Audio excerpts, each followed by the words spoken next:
कि ਜਿਹੜੇ ਮਾਸਕ ਨੇ ਇਹਦੇ ਪਿੱਛੇ ਵੀ ਬਹੁਤ ਕਾਰਪੋਰੇਟ ਘਰਾਣੇ ਤੋਂ ਲਾਬੀਆਂ ਖੜੀਆਂ ਨੇ।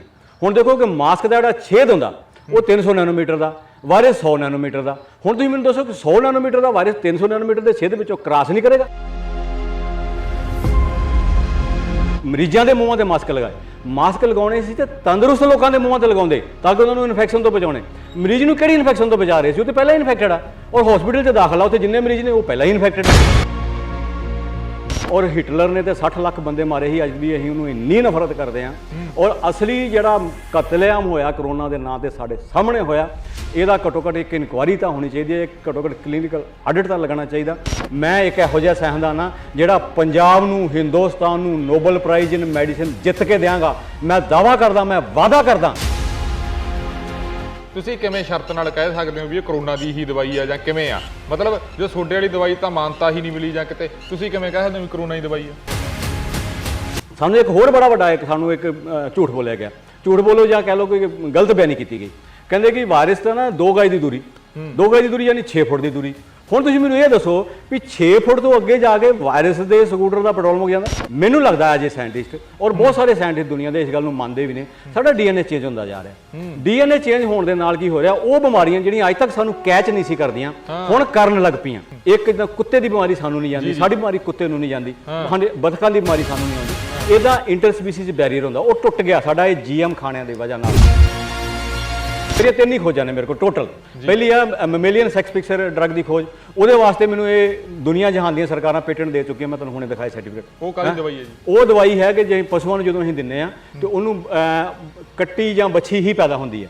ਉਹਦੇ ਨਾਲ ਅਸੀਂ ਕੀ ਕਰਾਂਗੇ ਕਿ ਵਧੀਆ ਨਸਲ ਦੇ ਜਾਨਵਰਾਂ ਦੀਆਂ ਗਿਣਤੀਆਂ ਵਧਾ ਕੇ ਦੁੱਧ ਉਤਪਾਦਨ ਨੂੰ ਬਹੁਤ ਵਧਾ ਸਕਦੇ ਹਾਂ। ਉਹ ਖੋਜ ਤੁਹਾਡੀ ਕਰੀ ਹੋਈ? ਉਹ ਖੋਜ ਮੇਰੀ ਕਰੀ ਹੋਈ ਆ ਦੁਨੀਆ 'ਚ। ਹਾਂ, ਇਸ ਕਰਕੇ ਭਗਵੰਤ ਮਾਨ ਨੂੰ ਮੇਰੀ ਇਹ ਬੜੀ ਅਪਰੋਚ ਹੈ ਕਿ ਕੇਸਰੀ ਜਿਹੜੀ ਹੈ ਤੁਸੀਂ ਬਸੰਤੀ ਪੱਗ ਬੰਨ੍ਹਦੇ ਹੋ ਨਾ, ਤੁਹਾਨੂੰ ਲਾਜ ਹੈ ਬਸੰਤੀ ਪੱਗ ਦੀ, ਕਿ ਮੇਰੇ ਵਰਗੇ ਸਿਆਣਦਾਨਾਂ ਨੂੰ ਵੀ ਮੌਕਾ ਦਿਓ ਤਾਂ ਕਿ ਅਸੀਂ ਜਾ ਕੇ ਪੰਜਾਬ ਦਾ ਨਾਮ ਉੱਚਾ ਕਰੀਏ ਔਰ ਦੁਨੀਆ ਦੀ ਸਭ ਤੋਂ ਵੱਡਾ ਸਨਮਾਨ ਨੋਬਲ ਪ੍ਰਾਈਜ਼ ਇਨ ਮੈਡੀਸਨ ਲੈ ਕੇ ਆਈਏ ਪੰਜਾਬ ਵਾਸਤੇ।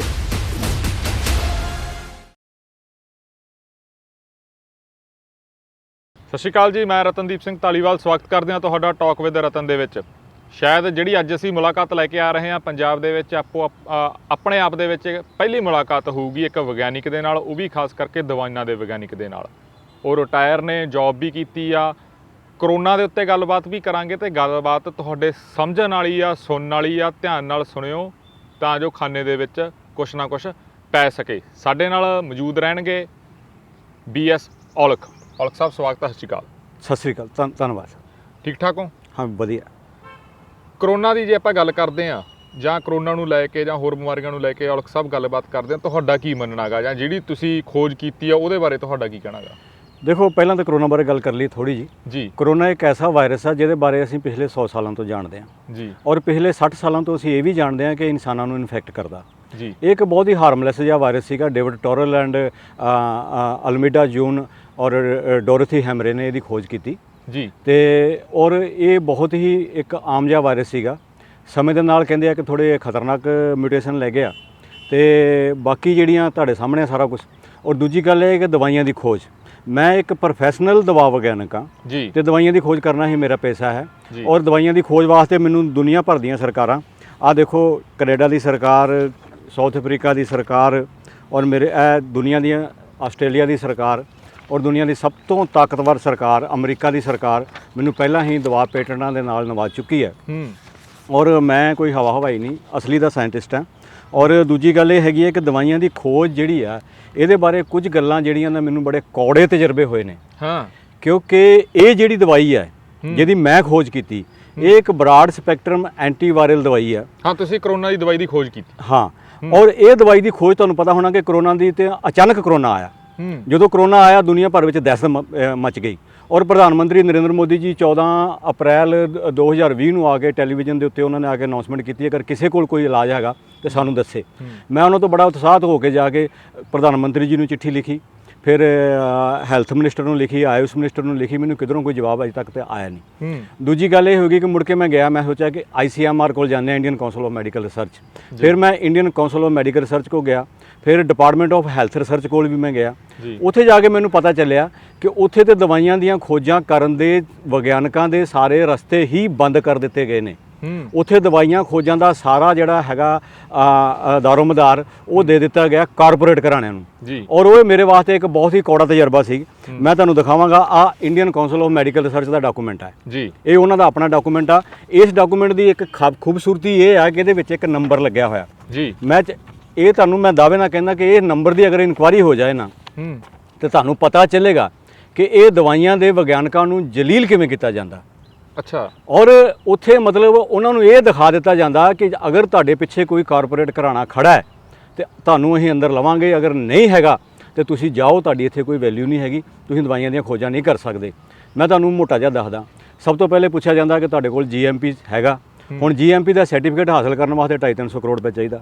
ਫਿਰ GLP ਦਾ ਸਰਟੀਫਿਕੇਟ ਤੁਹਾਡੇ ਕੋਲ ਹੈਗਾ, ਉਹਦੇ ਵਾਸਤੇ 250-300 ਕਰੋੜ ਹੋਰ ਚਾਹੀਦੇ, ਯਾਨੀ 500-600 ਕਰੋੜ ਰੁਪਏ ਦੀ ਇਨਵੈਸਟਮੈਂਟ ਤੁਹਾਡੇ ਪਿੱਛੇ ਅਗਰ ਖੜੀ ਆ ਤੇ ਤੁਸੀਂ ਉਹ ਦਰਵਾਜ਼ਾ ਪਾਰ ਕਰੋਗੇ। ਉਸ ਤੋਂ ਬਾਅਦ ਅਸਲੀ ਦਰਵਾਜ਼ਾ ਸ਼ੁਰੂ ਹੁੰਦਾ। ਉੱਥੇ ਪੁੱਛਿਆ ਜਾਂਦਾ ਤੁਹਾਡੇ ਕੋਲ GCP ਦਾ ਸਰਟੀਫਿਕੇਟ ਹੈਗਾ। GCP ਦਾ ਸਰਟੀਫਿਕੇਟ ਵਾਸਤੇ ਤੁਹਾਨੂੰ ਵਾਸਤੇ ਘੱਟੋ ਘੱਟ 1000-1200 ਕਰੋੜ ਦਾ ਇਨਫਰਾਸਟ੍ਰਕਚਰ ਹੋਰ ਚਾਹੀਦਾ। ਹੁਣ ਇਹ ਸਾਰੀਆਂ ਚੀਜ਼ਾਂ ਕਾਰਪੋਰੇਟ ਘਰਾਣਿਆਂ ਕੋਲ ਤਾਂ ਰੈਡੀਮੇਡ ਨੇ, ਵਿਗਿਆਨਕਾਂ ਦੇ ਕੋਲ ਤਾਂ ਕੁਝ ਹੁੰਦਾ ਨਹੀਂ। ਵਿਗਿਆਨਕ ਤਾਂ ਗਰੀਬ ਘਰਾਂ ਤੋਂ ਆਉਂਦੇ ਜਾਂ ਮਿਡਲ ਕਲਾਸ ਫੈਮਲੀਆਂ ਤੋਂ ਆਉਂਦੇ। ਦੁਨੀਆ 'ਚ ਇਹ ਰਿਕਾਰਡ ਹੈ, ਜਿਵੇਂ ਦੁਨੀਆ ਦੀ ਸਭ ਤੋਂ ਮਹਾਨ ਖੋਜ ਕੀਤੀ ਪੈਨਸਿਲਿਨ ਦੀ ਖੋਜ, ਉਹ ਕੀਤੀ ਅਲੈਗਜ਼ੈਂਡਰ ਫਲੈਮਿੰਗ ਨੇ, ਇੱਕ ਵਿਚਾਰਾ ਲੈਬਾਰਟਰੀ ਟੈਕਨੀਸ਼ੀਅਨ ਸੀ ਹੈ। ਦੂਜੇ ਤੁਸੀਂ ਸੁਣਿਆ ਹੋਣਾ ਰੋਨਾਲਡ ਰੌਸ ਬਾਰੇ, ਉਹ ਵਿਚਾਰਾ ਇੰਡੀਅਨ ਆਰਮੀ ਦੇ ਵਿੱਚ ਵੈਟਰਨਰੀ ਅਫਸਰ ਸੀਗਾ ਜੀ।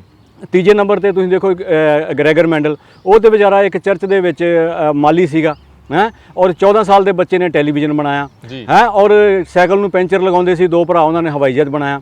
ਤੁਸੀਂ ਇਹ ਦੇਖੋ ਵੀ ਕਿੰਨਾ ਲੰਬਾ ਸਾਇੰਟਿਸਟਾਂ ਦਾ ਇੱਕ ਰਿਹਾ। ਸਾਇੰਟਿਸਟਾਂ ਨੇ ਜਿਹੜੀ ਸਾਇੰਸ ਤੇ ਅਸੀਂ ਮਾਣ ਕਰਦੇ ਹਾਂ, ਉਹ ਸਾਰੀ ਸਾਇੰਸ ਗਰੀਬ ਘਰਾਂ ਦੇ ਮਿਡਲ ਕਲਾਸ ਫੈਮਲੀਆਂ 'ਚ ਉੱਠ ਕੇ ਸਾਇੰਸਦਾਨਾਂ ਨੇ ਆ ਕੇ ਕੀਤੀ ਆ।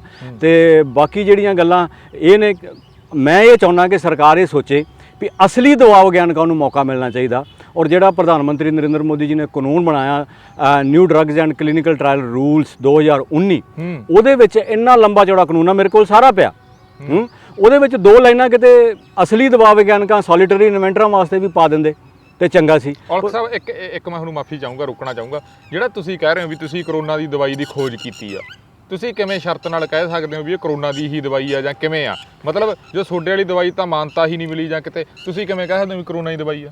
ਹਾਂ ਦੇਖੋ, ਜਦੋਂ ਦਵਾਈ ਦੀ ਖੋਜ ਹੁੰਦੀ ਹੈ ਨਾ, ਉਹ ਉਸ ਤੋਂ ਪਹਿਲਾਂ ਸਭ ਤੋਂ ਪਹਿਲਾਂ ਜਿਹੜਾ ਸ਼ਖਸ ਹੁੰਦਾ ਜਿਹੜਾ ਉਹਨੂੰ ਰਿਪੋਰਟ ਕਰਦਾ, ਉਹ ਵਿਗਿਆਨਕ ਹੁੰਦਾ ਜੀ। ਤੇ ਮੈਂ ਇਹ ਦਵਾਈ ਦੀ ਖੋਜ ਸਨ 2000 ਚ ਹੋਈ ਸੀ ਜੀ, ਅੱਜ ਤੋਂ ਕਰੀਬ 22 ਸਾਲ ਪਹਿਲਾਂ ਜੀ। ਇਹਦੀ ਖੋਜ ਅਸੀਂ ਕੀਤੀ। ਇਹਦਾ ਸਭ ਤੋਂ ਵਧੀਆ ਅਸੀਂ ਪ੍ਰਭਾਵ ਦੇਖੇਗੇ FMD ਵਾਇਰਸ, ਉਹ ਪਸ਼ੂਆਂ ਨੂੰ ਇੱਕ ਬਿਮਾਰੀ ਹੁੰਦੀ ਹੈ ਮੂੰਹ ਖੋਰ ਦੀ, ਉਹਦੇ ਉੱਤੇ ਦੇਖੇ। ਮੁੜ ਕੇ ਇਹਦੇ ਪ੍ਰਭਾਵ ਸਾਨੂੰ ਬਹੁਤ ਵਧੀਆ ਮਿਲੇ ਇਨਫਲੂਐਂਜ਼ਾ ਵਾਇਰਸ ਦੇ ਉੱਤੇ। ਫਿਰ ਜਦੋਂ ਕਰੋਨਾ ਆਇਆ, ਕਰੋਨਾ ਦੇ ਵਾਸਤੇ ਜ਼ੀਕਾ ਵਾਇਰਸ ਦੀ ਦਵਾਈ ਮਨਜ਼ੂਰ ਹੋਈ, ਰੈਮਡੇਸਿਵਿਰ, ਔਰ ਇਨਫਲੂਐਂਜ਼ਾ ਦੀ ਦਵਾਈ ਹੋਈ ਫੈਵਿਪਿਰਾਵਿਰ ਮਨਜ਼ੂਰ ਹੋਈ। ਤੇ ਮੈਨੂੰ NHK ਚੈਨਲ ਤੇ ਮੈਂ ਖਬਰਾਂ ਦੇਖ ਰਿਹਾ ਸੀ ਜਾਪਾਨ ਦੇ ਤੇ, ਉੱਥੇ ਮੈਨੂੰ ਇਹ ਪਤਾ ਚੱਲਿਆ ਕਿ ਜਦੋਂ ਇਹ ਦਵਾਈਆਂ ਮਨਜ਼ੂਰ ਹੋ ਸਕਦੀਆਂ ਤੇ ਸਾਡੇ ਕੋਲ ਤਾਂ ਇੱਕ ਬ੍ਰੌਡ ਸਪੈਕਟਰਮ ਦਵਾਈ ਪਈ ਹੈ। ਤਾਂ ਕਰਕੇ ਮੈਂ ਸਰਕਾਰ ਨਾਲ ਇੰਟਰੈਕਟ ਕੀਤਾ ਔਰ ਮੁੜ ਕੇ ਜਿਹੜੀ ਗੱਲਬਾਤ ਹੋਈ, ਮੁੜ ਕੇ ਜਿਹੜਾ ਮੇਰਾ ਇੱਕ ਬਹੁਤ ਹੀ ਕੌੜੇ ਖੱਟੇ ਤਜਰਬੇ ਹੋਏ, ਉਹ ਤੁਹਾਨੂੰ ਮੈਂ ਹੁਣੇ ਦੱਸ ਕੇ ਹਟਿਆ। ਔਰ ਦੂਜਾ ਇਹਦੇ ਵਿੱਚ ਇੱਕ ਹੋਰ ਚੀਜ਼ ਆਈ ਜਿਹੜੀ ਮੇਰੇ ਸਾਹਮਣੇ ਸੀਗੀ ਕਿ ਕਰੋਨਾ ਦੇ ਉੱਤੇ ਜਿਹੜੀ ਸਾਡੀ ਦਵਾਈ ਸੀਗੀ, ਘੱਟੋ ਘੱਟ ਮੈਨੂੰ ਰੰਜ ਇਸ ਗੱਲ ਦਾ ਕਿ ਮੇਰੇ ਕੋਲ ਜਿਹੜੇ document C Indian council of medical research ਵਾਲੇ ਜਾਂ drug controller general of India, ਮੇਰੇ ਡਾਕੂਮੈਂਟ ਤਾਂ ਦੇਖ ਲੈਂਦੇ। ਮੇਰੇ ਕੋਲ ਇੱਕ ਇਹੋ ਜਿਹਾ ਫਾਰਮੂਲਾ ਸੀਗਾ ਜਿਹੜਾ ਔਨ ਰਿਕਾਰਡ ਕਰੋਨਾ ਦੇ ਉੱਤੇ ਬਹੁਤ ਮਦਦਗਾਰ ਹੋ ਸਕਦਾ ਸੀ। ਤੇ ਉਹ ਚੀਜ਼ਾਂ ਹੁਣ ਇਹ ਹੋਇਆ ਕਿ Punjab government department of Ayurveda ਨੇ ਮੈਨੂੰ ਇਹਨੂੰ ਆਯੁਰਵੈਦਿਕ ਤਰੀਕੇ ਨਾਲ ਬਣਾਉਣ ਦੀ ਪਰਮਿਸ਼ਨ ਦਿੱਤੀ ਹੈ।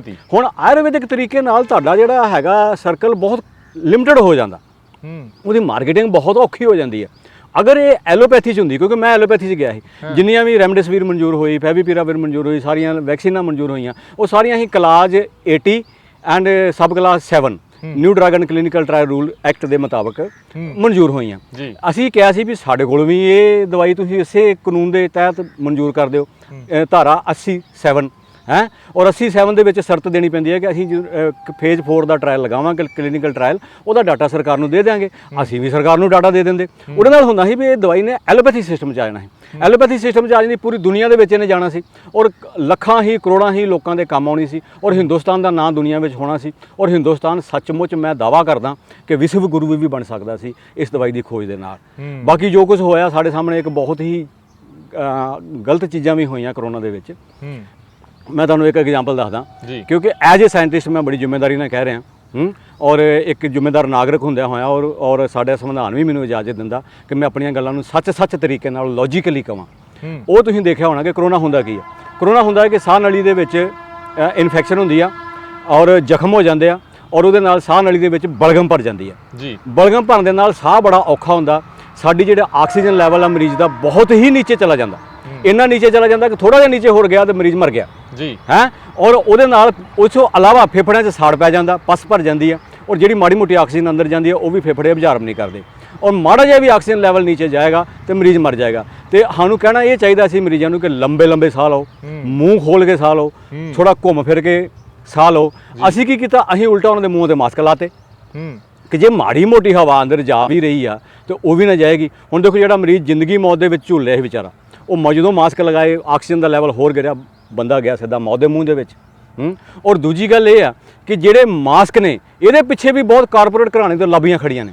ਹੁਣ ਦੇਖੋ ਕਿ ਮਾਸਕ ਦਾ ਜਿਹੜਾ ਛੇਦ ਹੁੰਦਾ ਉਹ 300 ਨੈਨੋਮੀਟਰ ਦਾ, ਵਾਇਰਸ 100 ਨੈਨੋਮੀਟਰ ਦਾ। ਹੁਣ ਤੁਸੀਂ ਮੈਨੂੰ ਦੱਸੋ ਕਿ 100 ਨੈਨੋਮੀਟਰ ਦਾ ਵਾਇਰਸ 300 ਨੈਨੋਮੀਟਰ ਦੇ ਛੇਦ ਵਿੱਚੋਂ ਕ੍ਰਾਸ ਨਹੀਂ ਕਰੇਗਾ ਹੈ, ਉਹਦੇ ਬੜੀ ਆਸਾਨੀ ਨਾਲ ਕ੍ਰਾਸ ਕਰ ਜਾਏਗਾ। ਚਲੋ ਆਪਾਂ ਇਹਦੇ ਗੱਲ ਤੇ ਵੀ ਨਹੀਂ ਆਉਂਦੇ, ਉਹ ਸਾਨੂੰ ਇਹ ਦੱਸਿਆ ਜਾਂਦਾ ਕਿ N95 ਮਾਸਕ ਜਿਹੜਾ ਉਹ 95% ਵਾਇਰਸ ਨੂੰ ਰੋਕ ਲੈਂਦਾ ਔਰ 5% ਨੂੰ ਜਾਣ ਦਿੰਦਾ। ਮੈਂ ਕਹਿੰਦਾ ਜੇ 5% ਵਾਇਰਸ ਵੀ ਅੰਦਰ ਚਲਾ ਗਿਆ ਤੇ ਇਨਫੈਕਸ਼ਨ ਤਾਂ ਉਹਨੇ ਵੀ ਕਰ ਦੇਣੀ ਆ।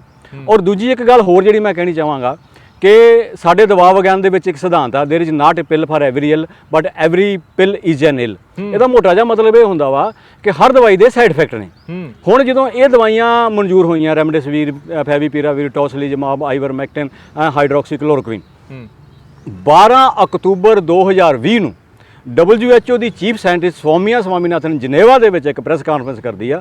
ਪ੍ਰੈਸ ਕਾਨਫਰੰਸ ਕਰਕੇ ਇਹ ਕਹਿੰਦੀ ਆ ਕਿ ਇਹ ਦਵਾਈਆਂ ਦਾ ਕੋਈ ਫਾਇਦਾ ਨਹੀਂ ਹੋ ਰਿਹਾ, ਨਾ ਮੌਤਾਂ ਰੋਕਣ 'ਚ, ਨਾ ਬਿਮਾਰੀ ਦੀ ਸੀਰੀਅਸਨੈਸ ਨੂੰ ਰੋਕਣ ਵਾਸਤੇ। ਸਰਕਾਰਾਂ ਫਿਰ ਵੀ ਪਾਬੰਦੀ ਨਹੀਂ ਲਾਉਂਦੀਆਂ ਇਹਨਾਂ ਦੇ ਉੱਤੇ। ਔਰ ਇਹ ਉਸ ਤੋਂ ਬਾਅਦ 12 ਅਪ੍ਰੈਲ 2021 ਨੂੰ ਦੁਬਾਰਾ ਉਹ ਪ੍ਰੈਸ ਕਾਨਫਰੰਸ ਕਰਕੇ ਫਿਰ ਇਹੋ ਹੀ ਗੱਲਾਂ ਰਿਪੀਟ ਕਰਦੀ ਆ। ਉਸ ਤੋਂ ਬਾਅਦ ਸਾਡੇ ਉਹ ਡੈਲਟਾ ਵੇਵ ਆਉਂਦੀ ਆ, ਦੂਜੀ ਵੇਵ ਕਰੋਨਾ ਦੀ। ਉਸ ਤੋਂ ਬਾਅਦ ਉਹੋ ਹੀ ਜਿਹੜੀ ਦਵਾਈ 5000 ਦਾ ਇੰਜੈਕਸ਼ਨ 1.5 ਲੱਖ ਦਾ ਵੀ ਵਿਕਦਾ।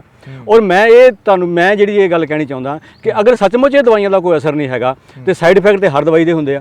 ਹੁਣ ਮੰਨ ਲਓ ਕਿ ਮਰੀਜ਼ ਜਿਹੜਾ ਪਹਿਲਾਂ ਜ਼ਿੰਦਗੀ ਮੌਤ 'ਚ ਝੂਲ ਰਿਹਾ, ਉਹਨੂੰ ਹੀ ਦਵਾਈ ਦੇ ਦਿੱਤੀ ਬੜੀ ਸਟਰੋਂਗ ਜੀਕਾ ਵਾਇਰਸ ਦੀ ਰੈਮਡੇਸਿਵਿਰ ਜਾਂ ਫੈਵੀਪੀਰਾਵਿਰ, ਉਹਦੇ ਵਿਚਾਰੇ ਜਦੋਂ ਸਾਈਡ ਇਫੈਕਟ ਮਾਰਿਆ ਮਰੀਜ਼ ਫਿਰ ਗਿਆ ਸਿੱਧੇ ਮੂੰਹ ਦੇ ਵਿੱਚ, ਉਹ ਮੌਤ ਦੇ ਮੂੰਹ ਦੇ ਵਿੱਚ ਗਿਆ। ਹੁਣ ਦੇਖੋ ਕਿ ਕੌਣ ਜ਼ਿੰਮੇਵਾਰੀ ਲਏਗਾ ਇਹਨਾਂ ਮੌਤਾਂ ਦੀ? WHO ਜ਼ਿੰਮੇਵਾਰੀ ਲਏਗਾ, ICMR ਜ਼ਿੰਮੇਵਾਰੀ ਲਏਗਾ, ਜਾਂ ਕਿਸੇ ਹੋਰ ਸੰਸਥਾ ਕੋਈ ਜ਼ਿੰਮੇਵਾਰੀ ਲਏਗੀ, ਜਾਂ ਹੈਲਥ ਮਿਨਿਸਟਰੀ ਜ਼ਿੰਮੇਵਾਰੀ ਲਏਗੀ, ਜਾਂ ਦੁਨੀਆ ਦੇ ਕਿਸੇ ਹੋਰ ਮੁਲਕ ਦੀ ਕੋਈ ਸੰਸਥਾ ਦੀ ਜ਼ਿੰਮੇਵਾਰੀ ਲਏਗੀ? ਸਾਡੇ ਸਾਹਮਣੇ ਅਗਰ ਅਸੀਂ ਇਹ ਦੇਖੀਏ, WHO ਕਹਿ ਰਿਹਾ ਕਿ 1.5 ਕਰੋੜ ਮੌਤਾਂ ਹੋਈਆਂ। ਅਗਰ ਮੈਂ ਮੋਟੇ ਤੌਰ ਤੇ ਕਹਿੰਦਾ ਅਗਰ 40% ਮੌਤਾਂ ਵੀ ਇਹ ਮਾਸਕ ਲਗਾਉਣ ਦੇ ਕਰਕੇ ਹੋਈਆਂ ਜਾਂ ਇਹ ਗਲਤ ਦਵਾਈਆਂ ਦੇਣ ਦੇ ਕਰਕੇ ਹੋਈਆਂ ਤੇ 60-65 ਲੱਖ ਮੌਤਾਂ ਹੋ ਜਾਂਦੀਆਂ ਨੇ। ਔਰ ਹਿਟਲਰ ਨੇ ਤੇ 60 ਲੱਖ ਬੰਦੇ ਮਾਰੇ ਸੀ, ਅੱਜ ਵੀ ਅਸੀਂ ਉਹਨੂੰ ਇੰਨੀ ਨਫ਼ਰਤ ਕਰਦੇ ਹਾਂ। ਔਰ ਅਸਲੀ ਜਿਹੜਾ ਕਤਲੇਆਮ ਹੋਇਆ ਕਰੋਨਾ ਦੇ ਨਾਂ ਤੇ ਸਾਡੇ ਸਾਹਮਣੇ ਹੋਇਆ, ਇਹਦਾ ਘੱਟੋ ਘੱਟ ਇੱਕ ਇਨਕੁਆਇਰੀ ਤਾਂ ਹੋਣੀ ਚਾਹੀਦੀ ਹੈ, ਘੱਟੋ ਘੱਟ ਕਲੀਨਿਕਲ ਆਡਿਟ ਤਾਂ ਲੱਗਣਾ ਚਾਹੀਦਾ। ਔਰ ਤੁਸੀਂ ਪਿਛਲੇ ਦਿਨ ਦੇਖਿਆ ਕਿ ਪੰਜਾਬ ਦੇ ਵਿੱਚ ਸਿੱਧੂ ਮੂਸੇਵਾਲੇ ਦਾ ਕਤਲ ਹੋਇਆ ਔਰ ਉਹਦੇ ਮਾਂ-ਬਾਪ ਵਿਚਾਰੇ ਬਜ਼ੁਰਗ ਅੱਜ ਵੀ ਕਹਿ ਰਹੇ ਸਾਨੂੰ ਦੱਸੋ ਸਾਡੇ ਪੁੱਤ ਨੂੰ ਮਾਰਿਆ ਕਿੰਨੇ ਤੇ ਕਿਉਂ ਮਾਰਿਆ। ਹੁਣ ਕੱਲ ਨੂੰ ਇਹ ਲੱਖਾਂ ਲੋਕ ਮਰ ਗਏ ਨੇ, ਇਹ ਲੱਖਾਂ ਲੋਕਾਂ ਦੇ ਕੱਲ ਨੂੰ ਕਿਸੇ ਦਾ ਕੱਲ ਨੂੰ ਬੱਚੇ ਜਵਾਨ ਹੋਣਗੇ, ਯਤੀਮ ਹੋ ਗਏ, ਉਹ ਕੱਲ ਨੂੰ ਪੁੱਛਣਗੇ ਨਹੀਂ ਸਾਡੇ ਮਾਂ-ਬਾਪ ਦਾ ਕਤਲ ਕਿਹਨੇ ਕੀਤਾ ਸੀ। ਸਾਨੂੰ ਘੱਟੋ ਘੱਟ ਉਹ ਕਮੇਟੀ ਦਾ ਨਾਂ ਤੇ ਦੱਸ ਦਿਓ ਕਿ ਉਹ WHO ਦੀ ਕਮੇਟੀ ਹੈ, ICMR ਦੀ ਕਮੇਟੀ ਹੈ, ਜਿਨੇ ਮਰੀਜ਼ਾਂ ਦੇ ਮੂੰਹਾਂ ਤੇ ਮਾਸਕ ਲਗਾਏ। ਮਾਸਕ ਲਗਾਉਣੇ ਸੀ ਤੇ ਤੰਦਰੁਸਤ ਲੋਕਾਂ ਦੇ ਮੂੰਹਾਂ ਤੇ ਲਗਾਉਂਦੇ ਤਾਂ ਕਿ ਉਹਨਾਂ ਨੂੰ ਇਨਫੈਕਸ਼ਨ ਤੋਂ ਬਚਾਉਣੇ। ਮਰੀਜ਼ ਨੂੰ ਕਿਹੜੀ ਇਨਫੈਕਸ਼ਨ ਤੋਂ ਬਚਾ ਰਹੇ ਸੀ? ਉਹ ਤੇ ਪਹਿਲਾਂ ਹੀ ਇਨਫੈਕਟਡ ਆ ਔਰ ਹਸਪੀਟਲ 'ਚ ਦਾਖਲ ਆ, ਉੱਥੇ ਜਿੰਨੇ ਮਰੀਜ਼ ਨੇ ਉਹ ਪਹਿਲਾਂ ਹੀ ਇਨਫੈਕਟਡ ਨੇ। ਹਾਂ, ਇਸ ਕਰਕੇ ਇਹ ਬਹੁਤ ਕੁਝ ਗਲਤ ਹੋਇਆ। ਦੂਜਾ ਤੁਸੀਂ ਇਹ ਦੇਖਿਆ ਹੋਣਾ ਕਿ ਮੈਨੂੰ ਕਦੀ ਕਦੀ ਲੱਗਦਾ ਜੀ, ਪਤਾ ਨਹੀਂ ਇਹ ਗੱਲ ਸੱਚ ਹੈ, ਪਰ ਜੋ ਘਟਨਾਵਾਂ ਹੋਈਆਂ ਉਹਦੇ ਹਿਸਾਬ ਨਾਲ ਤੇ ਬਿਲਕੁਲ ਸਹੀ ਲੱਗਦੀ ਹੈ ਕਿ ਇਹ ਸਾਰਾ ਕੁਝ ਵੈਕਸੀਨਾਂ ਵੇਚਣ ਵਾਸਤੇ ਕੀਤਾ ਗਿਆ। ਅਸੀਂ ਵੈਕਸੀਨ ਮਾਫੀਆ ਦੀ ਜਕੜ ਵਿੱਚ ਆ ਚੁੱਕੇ ਹਾਂ। ਹੁਣ ਤੁਸੀਂ ਦੇਖਿਆ ਹੋਣਾ ਕਿ ਡਾਕਟਰ ਫੌਚੀ ਦਾ ਨਾਂ ਸੁਣਿਆ ਸਾਰੀ ਦੁਨੀਆ ਦੇ ਵਿੱਚ, ਅਮਰੀਕਾ ਦਾ ਐਡਾ ਬੜਾ ਐਕਸਪਰਟ ਆ ਔਰ ਸਾਰੀ ਦੁਨੀਆ ਦੇ ਵਿੱਚ ਉਹ ਵੈਕਸੀਨਾਂ ਦਾ ਪੋਸਟਰ ਬॉय ਬਣਿਆ ਹੋਇਆ। ਉਹਨੇ 4 ਵੈਕਸੀਨਾਂ ਲਵਾਈਆਂ, 2 ਵੈਕਸੀਨਾਂ 2 ਬੂਸਟਰ। ਉਸ ਤੋਂ ਬਾਅਦ ਵੀ ਉਹਨੂੰ ਕਰੋਨਾ ਹੋ ਗਿਆ। ਕਮਲਾ ਹੈਰਿਸ ਦਾ ਨਾਂ ਸੁਣਿਆ ਹੋਣਾ, ਅਮਰੀਕਾ ਦੀ ਉਪ ਰਾਸ਼ਟਰਪਤੀ, ਉਹਨੇ ਵੀ 4 ਵੈਕਸੀਨਾਂ ਲਵਾਈਆਂ, ਫਿਰ ਕਰੋਨਾ ਹੋ ਗਿਆ। ਲਾਇਡ ਆਸਟਨ ਦਾ ਨਾਂ ਸੁਣਿਆ ਹੋਣਾ, ਅਮਰੀਕਾ ਦਾ ਡਿਫੈਂਸ ਮਿਨਿਸਟਰ, ਉਹਨੇ 4 ਵੈਕਸੀਨਾਂ ਲਵਾਈਆਂ, ਫਿਰ ਕਰੋਨਾ ਹੋ ਗਿਆ। ਯਾਰ ਜੇ 4 ਵੈਕਸੀਨਾਂ ਲਗਾ ਕੇ ਵੀ ਕਰੋਨਾ ਹੋ ਹੀ ਜਾਂਦਾ ਹੈ ਤੇ ਤੁਸੀਂ ਇਹਨਾਂ ਵੈਕਸੀਨਾਂ ਨੂੰ ਕੀ ਕਹੋਗੇ? As good as water. ਔਰ ਸਰਕਾਰਾਂ ਲੋਕਾਂ ਨੂੰ ਡੰਡੇ ਮਾਰ ਕੇ ਵੈਕਸੀਨਾਂ ਲਗਾ ਰਹੀਆਂ ਸੀ। ਤੁਸੀਂ ਟ੍ਰੇਨ 'ਚ ਨਹੀਂ ਬਹਿ ਸਕਦੇ, ਤੁਸੀਂ ਬੱਸ 'ਚ ਨਹੀਂ ਬਹਿ ਸਕਦੇ, ਤੁਸੀਂ ਸਰਕਾਰੀ ਬੈਂਕ 'ਚ ਨਹੀਂ ਜਾ ਸਕਦੇ ਅਗਰ ਤੁਸੀਂ ਵੈਕਸੀਨ ਨਹੀਂ ਲਗਾਈ। ਸਰਕਾਰੀ ਮੁਲਾਜ਼ਮਾਂ ਦੀਆਂ ਤਨਖਾਹਾਂ ਰੋਕ ਲਈਆਂ। ਤੁਸੀਂ ਦੇਖਿਆ ਹੋਣਾ ਕਿ ਬਿਹਾਰ ਦੇ ਵਿੱਚ ਤੇ ਵਿਚਾਰਾ ਇੱਕ ਦਰਖਤ ਤੇ ਚੜ੍ਹ ਗਿਆ ਬੰਦਾ, ਉਹਨੂੰ ਉੱਥੋਂ ਲਾਹ ਕੇ ਵੈਕਸੀਨ ਲਗਾਈ। ਇੱਕ ਝੋਨੇ ਦੇ ਖੇਤਾਂ 'ਚ ਵੜ ਗਿਆ, ਗੋਡੇ ਗੋਡੇ ਗਾਰੇ 'ਚੋਂ ਕੱਢ ਕੇ ਉਹਨੂੰ ਵੈਕਸੀਨ ਲਗਾਈ। ਸਰਕਾਰਾਂ ਨੇ ਤਾਂ ਡੰਡੇ ਮਾਰ ਕੇ ਲੋਕਾਂ ਨੂੰ ਵੈਕਸੀਨਾਂ ਲਗਾਈਆਂ। ਹੁਣ ਔਰ ਅਗਰ ਇਹ ਵੈਕਸੀਨਾਂ ਇੱਦਾਂ ਦੀਆਂ ਸੀ। ਔਰ ਦੂਜੇ ਪਾਸੇ ਇੱਕ ਚੀਜ਼ ਤੁਸੀਂ ਹੋਰ ਦੇਖੋ ਸਾਨੂੰ ਇੱਕ ਹੋਰ ਬੜਾ ਵੱਡਾ ਇੱਕ ਸਾਨੂੰ ਇੱਕ ਝੂਠ ਬੋਲਿਆ ਗਿਆ, ਝੂਠ ਬੋਲੋ ਜਾਂ ਕਹਿ ਲਓ ਕਿ ਗਲਤ ਬਿਆਨੀ ਕੀਤੀ ਗਈ। ਕਹਿੰਦੇ ਕਿ ਵਾਇਰਸ ਤਾਂ ਨਾ 2 ਗਜ ਦੀ ਦੂਰੀ, 2 ਗਜ ਦੀ ਦੂਰੀ ਯਾਨੀ 6 ਫੁੱਟ ਦੀ ਦੂਰੀ। ਹੁਣ ਤੁਸੀਂ ਮੈਨੂੰ ਇਹ ਦੱਸੋ ਵੀ 6 ਫੁੱਟ ਤੋਂ ਅੱਗੇ ਜਾ ਕੇ ਵਾਇਰਸ ਦੇ ਸਕੂਟਰ ਦਾ ਪੈਟਰੋਲ ਮੁੱਕ ਜਾਂਦਾ ਹੈ। ਦੂਜੇ ਪਾਸੇ ਜਾਂ ਦੇਖੋ ਕਿ ਜੇ ਵਾਇਰਸ ਮੁੜ ਕੇ ਕਹਿੰਦੇ ਜੀ 16 ਫੁੱਟ ਤੱਕ ਜਾ ਸਕਦਾ, ਮੁੜ ਕੇ ਕਹਿੰਦੇ ਜੀ 30 ਫੁੱਟ ਤੱਕ ਜਾ ਸਕਦਾ, ਮੁੜ ਕੇ ਕਹਿੰਦੇ ਜੀ 55 ਤੋਂ 60 ਫੁੱਟ ਤੱਕ ਜਾ ਸਕਦਾ। ਫਿਰ ਇਹਨਾਂ ਨੇ ਨਵੀਂ ਥਿਊਰੀ ਲੈਣ ਦੀ, ਕਹਿੰਦੇ ਜੀ ਵਾਇਰਸ ਤੇ ਹਵਾ 'ਚ ਹੈ ਸਸਪੈਂਡਡ ਇਨ ਦਾ 에ਅਰ ਆ। ਹੁਣ ਇਹ ਦੇਖੋ ਵੀ ਜੇ ਉਹ ਸਸਪੈਂਡਡ ਇਨ ਦਾ 에ਅਰ ਹੈ ਤੇ ਫਿਰ ਭਾਈ ਲਾਕਡਾਊਨ ਕਿਉਂ ਕੀਤੇ ਸੀ? ਇਹ ਗਹਿਰੇ ਸਵਾਲ ਨੇ। ਮੇਰੇ ਕੋਲ ਆ ਡਾਕੂਮੈਂਟ ਪਿਆ, WHO ਦਾ ਆਪਣਾ ਡਾਕੂਮੈਂਟ ਆ। ਇਹ ਜਿਹੜਾ ਡਾਕੂਮੈਂਟ ਆ ਮੇਰੇ ਕੋਲ, ਇਹ ਦੱਸ ਰਿਹਾ ਵੀ ਜਿਹੋ ਜੀ ਬਿਮਾਰੀ 100 ਸਾਲ ਪਹਿਲਾਂ ਆਈ ਸੀ ਸਪੇਨਿਸ਼ ਫਲੂ ਦੀ, ਸਪੇਨਿਸ਼ ਫਲੂ ਦੀ ਬਿਮਾਰੀ ਉਹਦਾ ਮੁੜ ਕੇ ਦੁਬਾਰਾ ਆਉਣ ਦਾ ਟਾਈਮ ਹੋ ਗਿਆ। ਕਰੋਨਾ ਨਾਲ ਤਾਂ ਸਾਰੀਆਂ ਸਰਕਾਰਾਂ ਦੇ ਰਿਕਾਰਡ ਦੇ ਮੁਤਾਬਕ 55-60 ਲੱਖ ਮੌਤਾਂ ਹੋਈਆਂ, WHO ਦੇ ਮੁਕਾਬਲੇ ਦੇ ਰਿਕਾਰਡ ਦੇ ਮੁਤਾਬਕ 1.5 ਕਰੋੜ ਮੌਤਾਂ ਹੋਈਆਂ। ਹੁਣ ਤੁਸੀਂ ਮੈਨੂੰ ਦੱਸੋ ਕਿ ਇਹ ਇੰਨੀਆਂ ਕੁ ਮੌਤਾਂ ਹੋਣ ਨਾਲ ਇਹ ਸਾਰੀ ਦੁਨੀਆ ਦੇ ਹੈਲਥ ਸਿਸਟਮ ਕ੍ਰੈਸ਼ ਕਰ ਗਏ।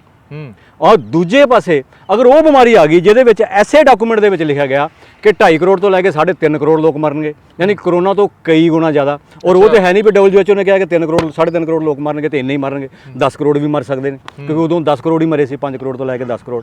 ਤੇ ਅਗਰ ਉਹ ਬਿਮਾਰੀ ਦੁਬਾਰਾ ਆ ਗਈ ਤੇ ਇਹ ਲੋਕ ਤੇ ਸਾਨੂੰ ਕਮਰਿਆਂ 'ਚ ਕੀ ਪਿੰਜਰਿਆਂ 'ਚ ਬੰਦ ਕਰ ਦੇਣਗੇ। ਉਹ ਕਿਹੜੀ ਬਿਮਾਰੀ ਹੈ ਜੀ? ਉਹਦਾ ਨਾਂ ਜਿੱਦਾਂ ਉਹ ਇਨਫਲੂਐਂਜ਼ਾ ਵਾਇਰਸ ਆਏਗਾ, ਫਲੂ ਆਏਗਾ। ਜਿਵੇਂ ਸਪੇਨਿਸ਼ ਫਲੂ ਸੀਗਾ, ਇਸ ਸਮੇਂ ਕੋਈ ਹੋਰ ਫਲੂ ਨਾ ਆਏਗਾ, ਜਿਵੇਂ ਤੁਹਾਨੂੰ ਦੇਖਿਆ ਹੋਣਾ ਸਵਾਈਨ ਫਲੂ, ਬਰਡ ਫਲੂ। ਜਿਵੇਂ ਡਾਕਟਰ ਸਾਹਿਬ ਇੱਕ ਇਹ ਵੀ ਕਿਹਾ ਗਿਆ ਵੀ ਕਰੋਨਾ ਇਹ ਬਣਾਇਆ ਗਿਆ ਸੀ ਜਾਂ ਹੈ ਨਹੀਂ, ਇਹਦੇ ਪਿੱਛੇ ਦਾ ਕੋਈ ਕਾਰਨ ਪਤਾ ਕਰਾਂ ਤੁਸੀਂ ਵੀ ਹੈਗੀ? ਕਰੋਨਾ ਇੱਕ ਨੈਚੁਰਲ ਵਾਇਰਸ ਹੈ।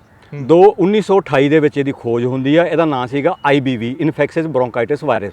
ਔਰ 1960 ਦੇ ਵਿੱਚ ਜਾ ਕੇ ਡੇਵਿਡ ਟਾਰਲ ਔਰ ਡੋਰੋਥੀ ਹੈਮਰੇ ਨੇ ਇਹ ਸਾਬਤ ਕੀਤਾ। ਡੋਰੋਥੀ ਹੈਮਰੇ ਸ਼ਿਕਾਗੋ ਯੂਨੀਵਰਸਿਟੀ ਦੇ ਸਕੂਲ ਆਫ ਮੈਡੀਸਨ 'ਚ ਸੀ ਔਰ ਡੇਵਿਡ ਟਾਰਲ ਸੀਗੇ ਬ੍ਰਿਟਿਸ਼ ਮੈਡੀਕਲ ਰਿਸਰਚ ਕਾਉਂਸਲ ਦੇ ਬਾਅਦ ਪ੍ਰਧਾਨ ਵੀ ਬਣੇ ਹੈ। ਔਰ ਉਹਨਾਂ ਨੇ ਇਸ ਵਾਇਰਸ ਦਾ ਖੋਜ ਕੀਤਾ ਇਨਸਾਨਾਂ ਵਿੱਚ। ਇੰਨਾ ਹਾਰਮਲੈਸ ਵਾਇਰਸ ਸੀ, ਉਹ ਆਪਣੇ ਸਟੂਡੈਂਟਸ ਨੂੰ ਕਹਿੰਦੇ ਹੁੰਦੇ ਸੀ ਮੈਡੀਕਲ ਨੂੰ, ਇਹਨੂੰ ਸੁੰਘ ਲਓ ਤਲੀ ਤੇ ਰੱਖ ਕੇ। ਉਹਨਾਂ ਨੂੰ ਹਲਕਾ ਜਿਹਾ ਜ਼ੁਕਾਮ ਹੁੰਦਾ ਸੀ ਔਰ ਇਹਦਾ ਨਾਂ ਰੱਖਿਆ ਕਰੋਨਾ ਵਾਇਰਸ ਮੈਡਮ ਅਲਮੀਡਾ ਜੂਨ ਨੇ 1967 ਦੇ ਵਿੱਚ। ਔਰ 1968 ਦੇ ਵਿੱਚ ਨੇਚਰ ਮੈਗਜ਼ੀਨ ਦੇ ਵਿੱਚ ਛਪੀ ਹੈ ਇਹ ਰਿਪੋਰਟ ਸਭ ਤੋਂ ਪਹਿਲੀ ਵਾਰ ਕਰੋਨਾ ਨਾਮ ਦੇ ਉੱਤੇ। ਤੇ ਕਹਿਣ ਦਾ ਮਤਲਬ ਇਹ ਵਾਇਰਸ ਤਾਂ ਹੈਗਾ ਨੈਚੁਰਲ ਹੈ। ਔਰ ਹੋਇਆ ਕੀ ਆ ਅੱਜ ਦੇ ਤਰੀਕੇ ਵਿੱਚ, ਇਨਸਾਨ ਨੇ ਇਨਵਾਇਰਨਮੈਂਟ ਦਾ ਇੰਨਾ ਨੁਕਸਾਨ ਕਰ ਦਿੱਤਾ, ਪੋਲਿਊਸ਼ਨ ਲੈਵਲ ਇੰਨੇ ਜ਼ਿਆਦਾ ਹੋ ਗਏ ਨੇ। ਔਰ ਦੂਜਾ ਸਾਡੀਆਂ ਜਿਹੜੀਆਂ ਐਗਰੀਕਲਚਰ ਯੂਨੀਵਰਸਿਟੀਆਂ ਨੇ ਉਹ ਸਾਰੀਆਂ GM ਫੂਡ ਦੇ ਪਿੱਛੇ ਪਈਆਂ ਹੋਈਆਂ। GM ਮੱਕਾ, BT ਕਾਟਨ, BT ਝੋਨਾ, BT ਕਣਕ, BT ਭਿੰਡੀ ਹੈ। ਇਹ GM ਦੇ ਇਹ ਖਾਣਿਆਂ ਦੇ ਕਰਕੇ ਸਾਡਾ, ਮੈਨੂੰ ਲੱਗਦਾ ਅਜੇ ਸਾਇੰਟਿਸਟ ਔਰ ਬਹੁਤ ਸਾਰੇ ਸਾਇੰਟਿਸਟ ਦੁਨੀਆ ਦੇ ਇਸ ਗੱਲ ਨੂੰ ਮੰਨਦੇ ਵੀ ਨੇ, ਸਾਡਾ DNA ਚੇਂਜ ਹੁੰਦਾ ਜਾ ਰਿਹਾ। DNA ਚੇਂਜ ਹੋਣ ਦੇ ਨਾਲ ਕੀ ਹੋ ਰਿਹਾ, ਉਹ ਬਿਮਾਰੀਆਂ ਜਿਹੜੀਆਂ ਅੱਜ ਤੱਕ ਸਾਨੂੰ ਕੈਚ ਨਹੀਂ ਸੀ ਕਰਦੀਆਂ ਹੁਣ ਕਰਨ ਲੱਗ ਪਈਆਂ।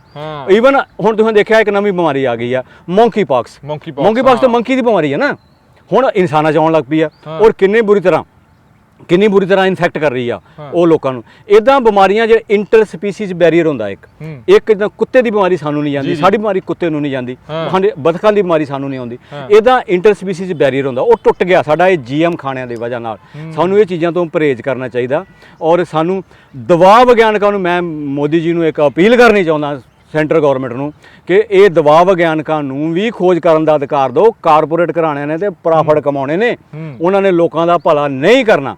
ਇਸ ਕਰਕੇ ਦਵਾ ਵਿਗਿਆਨਕਾਂ ਨੂੰ ਖੋਜ ਕਰਨ ਦੇ ਅਧਿਕਾਰ ਦਿਓ। ਐਡਾ ਲੰਮਾ ਦਵਾ ਕਾਨੂੰਨ ਬਣਾਇਆ, new drug and clinical trial rule, ਉਹ 'ਚ 2 ਲਾਈਨਾਂ ਕਿਤੇ ਸੋਲੀਟਰੀ ਇਨਵੈਂਟਰਾਂ ਵਾਸਤੇ ਵੀ ਪਾ ਦਿਓ, ਸਾਡੇ ਵਾਸਤੇ ਵੀ ਪਾ ਦਿਓ। ਤੁਸੀਂ ਜਦੋਂ ਇਹ ਕਰੋਨਾ ਕਿੰਨੀਆਂ ਕੁ ਜੁੱਤੀਆਂ ਤੜਾਈਆਂ ਵੀ ਇਹ ਪਹੁੰਚ ਹੋ ਜੇ ਜਾਂ ਤੁਸੀਂ ਆਪਦੀ ਜਿਹੜੀ ਖੋਜ ਆ ਉਹ ਲਿਆ ਸਕੋ? ਦੇਖੋ ਜੀ, ਮੈਂ ਪਹਿਲਾਂ ICMR ਕੋਲ ਗਿਆ। ਹਾਂਜੀ, ਉੱਥੇ ਉਹ ਬੰਦੇ ਜਾਂਦੇ ਆ ਕਿ ਦਵਾਈ ਨੂੰ ਨਾ ਡਰੱਗ ਕੰਟਰੋਲਰ ਸਾਨੂੰ ਮਾਨਤਾ ਦੇਗਾ ਤੇ ਅਸੀਂ ਦਵਾਈ ਬਣਾ ਕੇ ਵੇਚਾਂਗੇ। ਇੱਕ ਤੁਸੀਂ ਹੋਰ ਵੀ ਦੱਸ ਦਿਓ, ਪਹਿਲਾਂ ਵੀ ਤੁਸੀਂ ਦਵਾਈਆਂ ਦੀ ਖੋਜ ਕੀਤੀ ਹੈ? ਮੈਂ ਇਸ ਤੋਂ ਪਹਿਲਾਂ ਮੈਂ ਤੇ ਪ੍ਰੋਫੈਸ਼ਨਲ ਦਵਾ ਖੋਜੀ ਆ। ਮੈਂ ਸਭ ਤੋਂ ਪਹਿਲੀ ਮੇਰੀ ਖੋਜ ਸੀਗੀ, ਮੇਰੀਆਂ 3 ਹੀ ਖੋਜਾਂ ਨੇ ਮੇਰੇ ਕੋਲ ਟੋਟਲ। ਪਹਿਲੀ ਆ ਮੈਮੇਲੀਅਨ ਸੈਕਸ ਫਿਕਸਰ ਡਰੱਗ ਦੀ ਖੋਜ, ਉਹਦੇ ਵਾਸਤੇ ਮੈਨੂੰ ਇਹ ਦੁਨੀਆ ਜਹਾਨ ਦੀਆਂ ਸਰਕਾਰਾਂ ਪੇਟੈਂਟ ਦੇ ਚੁੱਕੀਆਂ, ਮੈਂ ਤੁਹਾਨੂੰ ਹੁਣੇ ਦਿਖਾਇਆ ਸਰਟੀਫਿਕੇਟ। ਉਹ ਕਾਹਦੀ ਦਵਾਈ ਹੈ ਜੀ? ਉਹ ਦਵਾਈ ਹੈ ਕਿ ਜੇ ਪਸ਼ੂਆਂ ਨੂੰ ਜਦੋਂ ਅਸੀਂ ਦਿੰਨੇ ਆ ਤੇ ਉਹਨੂੰ ਕੱਟੀ ਜਾਂ ਬੱਛੀ ਹੀ ਪੈਦਾ ਹੁੰਦੀ ਹੈ, ਉਹਦੇ ਨਾਲ ਅਸੀਂ ਕੀ ਕਰਾਂਗੇ ਕਿ ਵਧੀਆ ਨਸਲ ਦੇ ਜਾਨਵਰਾਂ ਦੀਆਂ ਗਿਣਤੀਆਂ ਵਧਾ ਕੇ ਦੁੱਧ ਉਤਪਾਦਨ ਨੂੰ ਬਹੁਤ ਵਧਾ ਸਕਦੇ ਹਾਂ। ਉਹ ਖੋਜ ਤੁਹਾਡੀ ਕਰੀ ਵੀ? ਉਹ ਖੋਜ ਮੇਰੀ ਕਰੀ ਹੋਈ ਆ ਦੁਨੀਆ 'ਚ। ਹਾਂ, ਉਹਦੇ ਵਿੱਚ ਕੀ ਹੋਇਆ ਕਿ ਸਾਡੀ ਸਰਕਾਰ ਨੂੰ, ਖਾਸ ਕਰਕੇ ਜਦੋਂ ਦੀ ਇਹ ਨਵੀਆਂ ਸਰਕਾਰ ਆਈਆਂ, ਕਿ ਇਹਨਾਂ ਨੂੰ ਕਾਰਪੋਰੇਟ ਘਰਾਣਿਆਂ ਦਾ ਬੜਾ ਪਿਆਰ ਆ। ਉਹ ਅਮਰੀਕਾ ਦੀ ਇੱਕ ਕੰਪਨੀ ਆ ਗਈ, ਕਾਰਪੋਰੇਟ ਘਰਾਣੇ ਆ ਗਏ। ਉਹ ਕਾਰਪੋਰੇਟ ਘਰਾਣਿਆਂ ਦੇ ਖੋਜਾਂ ਨੂੰ ਬੜਾਵਾ ਦੇਣ ਵਾਸਤੇ ਮੇਰੀ ਖੋਜ ਨੂੰ ਦਬਾਇਆ ਗਿਆ ਔਰ ਉਦੋਂ ਵੀ ICMR ਦੇ ਥਰੂ ਹੀ ਦਬਾਇਆ ਗਿਆ, Indian council of medical research ਦੇ ਥਰੂ ਹੀ ਦਬਾਇਆ ਗਿਆ। ਮੈਨੂੰ ਪਤਾ ਨਹੀਂ ਸੀ ਚੱਲਿਆ, ਪਰ ਕਰੋਨਾ ਦੇ ਆਉਣ ਤੋਂ ਬਾਅਦ ਜਿਹੜੀ ਮੇਰੀ ਇਹਨਾਂ ਨਾਲ ਇੰਟਰੈਕਸ਼ਨ ਹੋਈ, ਮੈਨੂੰ ਤਾਂ ਸਮਝ ਆ ਗਈ ਕਿ ਮੈਂ ਤਾਂ ਐਵੇਂ ਟੱਕਰਾਂ ਮਾਰੀ ਜਾਂਦਾ ਸੀ। ਉੱਥੇ ਤਾਂ ਖੋਜਾਂ ਹੀ ਕਾਰਪੋਰੇਟ ਘਰਾਣਿਆਂ ਨੇ ਕਰਨੀਆਂ ਨੇ, ਸਾਇੰਟਿਸਟਾਂ ਨੂੰ ਤਾਂ ਰਸਤੇ ਹੀ ਬੰਦ ਕਰ ਦਿੱਤੇ ਗਏ ਨੇ। ਇਸ ਕਰਕੇ ਮੇਰੀ ਇਹ ਹੈ ਕਿ ਅੱਜ ਦੁਬਾਰਾ ਅਲੈਗਜ਼ੈਂਡਰ ਫਲੈਮਿੰਗ ਆ ਜੇ, ਦੁਬਾਰਾ ਰੋਨਾਲਡ ਰੌਸ ਆ ਜੇ, ਦੁਬਾਰਾ ਕੋਈ ਵੱਡਾ ਸਾਇੰਟਿਸਟ ਜੌਨ ਫਰੈਡਰਿਕ ਬੰਟਿੰਗ ਆ ਜੇ, ਤੁਸੀਂ ਤਾਂ ਉਹਨਾਂ ਦੇ ਦਰਵਾਜ਼ੇ ਹੀ ਬੰਦ ਕਰ ਦਿੱਤੇ ਨੇ।